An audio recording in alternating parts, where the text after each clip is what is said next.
Hush! Hush! Okay.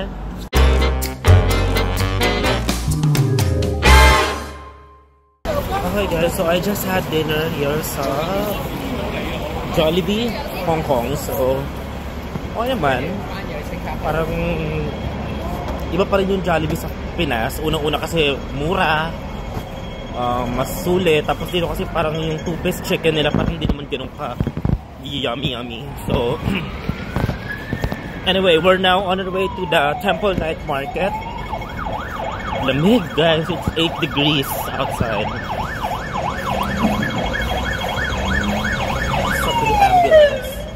So, yun.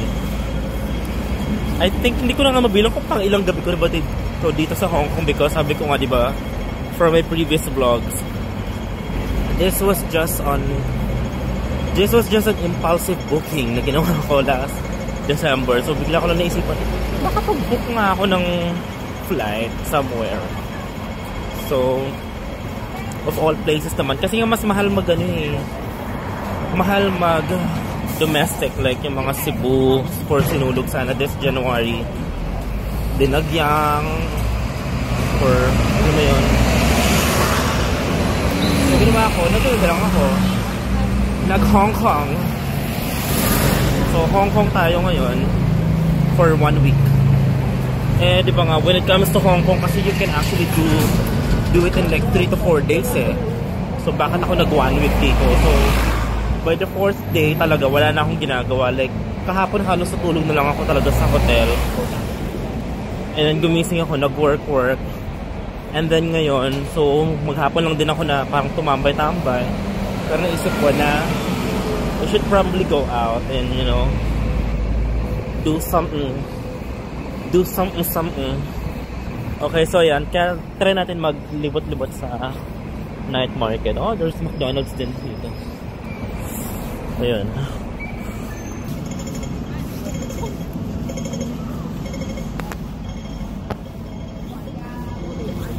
Medyo may pa-park sila here. Ayan. Shanghai Street.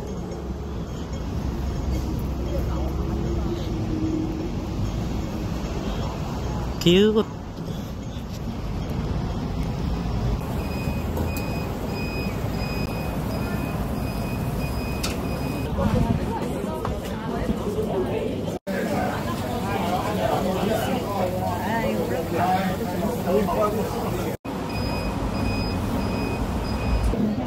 I can't. As much as I would like to try, ayoko mag-risk.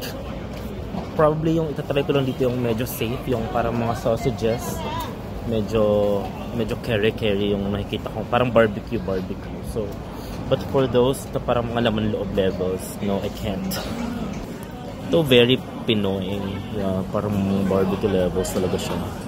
Siya ang naalala ko na ito sa Larshan's in Cebu. Parang may ganun yun sa Larshan's. Oh, nandito yung mga beer na mura.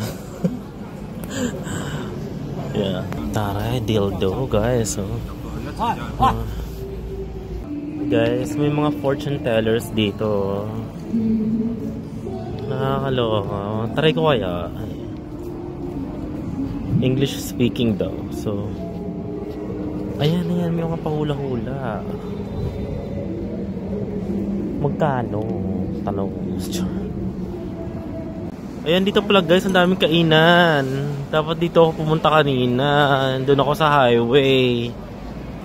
So, anong nakain ko? Jollibee.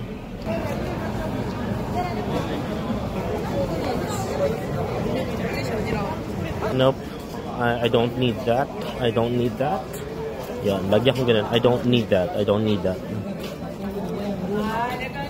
Yan, para hindi ako gumastos. I don't need it. I don't need that.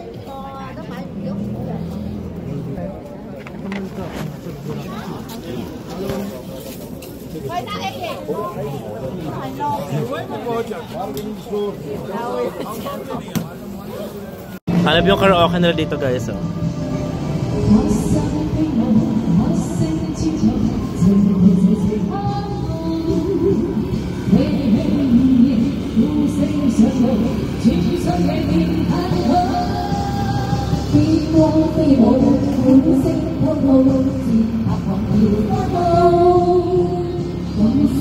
Kanina na medyo nag-pretend ako na kasi umugusok-usok kanina eh. Pretend ako na nasa K-drama. Sabi ko, Aish!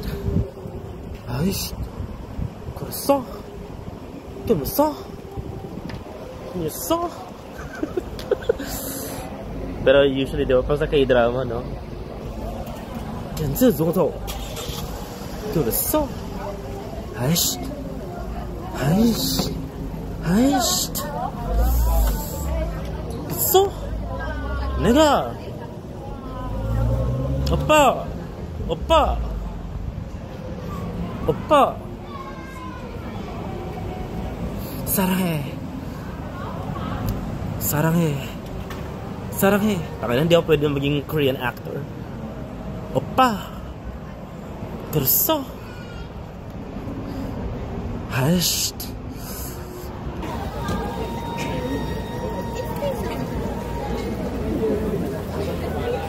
Nepal, Yemeni.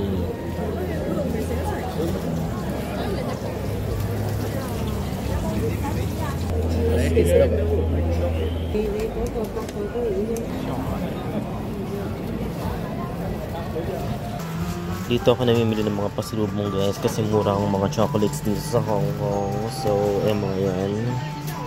So, for example, this one, yung Toblerone na to nasa mga 56 to 58 pesos lang siya per piece. Sa Philippines, nasa mga 100 plus ata to, 80 plus. Guys, ang aga pa. Actually, 10, 11 pa lang. Pero kung mapansin nyo, parang ano na siya. Ayan. Parang wala masyadong tao. Kala mo past midnight na. So, ganyan talaga dito. Ayun guys, so I decided na hindi na lang bumili doon because, ano doon, mahal eh. So, ginawa ko parang nag-grocery na lang ako ng chocolate, biscuits, and chips kasi, I mean, mas safe. Ayan. Sobrang lamig na dito sa labas. Kung mapapansin niyo, medyo foggy na yung video. So, ngayon pabalik na tayo ngayon ng hotel kasi it's gonna be my last 2 nights here. So, ayan, hindi na rin ako masyadong parang wala akong plan na mag-shopping here kasi talagang parang ano lang to. This is parang trip. The trip. So, ayun, ang daming mga luxury cars here na pabibo. So, ayun.